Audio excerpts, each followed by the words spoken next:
Thiruvananthapuram medical കോളേജിൽ ചികിത്സ കിട്ടാതെ മരിച്ച രോഗി, ആ സംഭവം നമുക്ക് മറക്കാൻ സാധിക്കുന്നതല്ല. രോഗി മരിച്ച സംഭവത്തിൽ ആരോഗ്യ വകുപ്പിനെ രൂക്ഷമായി വിമർശിച്ച് ഡോക്ടർ ഹാരിസ് ചിറക്കൽ രംഗത്ത് എത്തിയിട്ടുണ്ട്. വേണുവിന്റെ മരണം നിർഭാഗ്യകരമാണ്.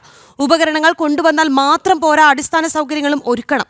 മെഡിക്കൽ കൗൺസിലിന്റെ പരിശോധനയ്ക്കായി ഡോക്ടർമാരെ താൽക്കാലികമായി മാറ്റുന്നത് ഒഴിവാക്കണമെന്നും ഡോക്ടർ ഹാരിസ് ചിറക്കൽ ആവശ്യപ്പെട്ടു.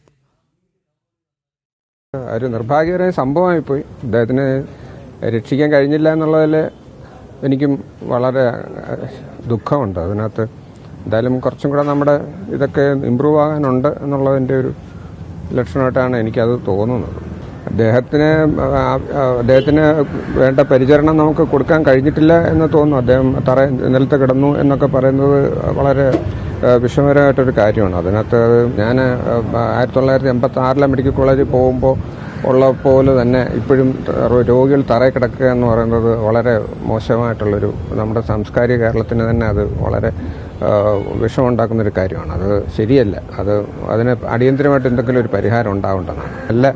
അതായത് സംവിധാനങ്ങൾ കൂടുതൽ ശക്തിപ്പെടുത്തേണ്ട ആവശ്യമുണ്ട്. കൂടുതൽ മെഡിക്കൽ കോളേജ് തുടങ്ങുന്നതിനോടൊപ്പം തന്നെ നിലവിലുള്ള മെഡിക്കൽ കോളേജുകളുടെ സൗകര്യങ്ങൾ അടിയന്തരമായിട്ട് വർദ്ധിപ്പിക്കേണ്ടതുണ്ട്.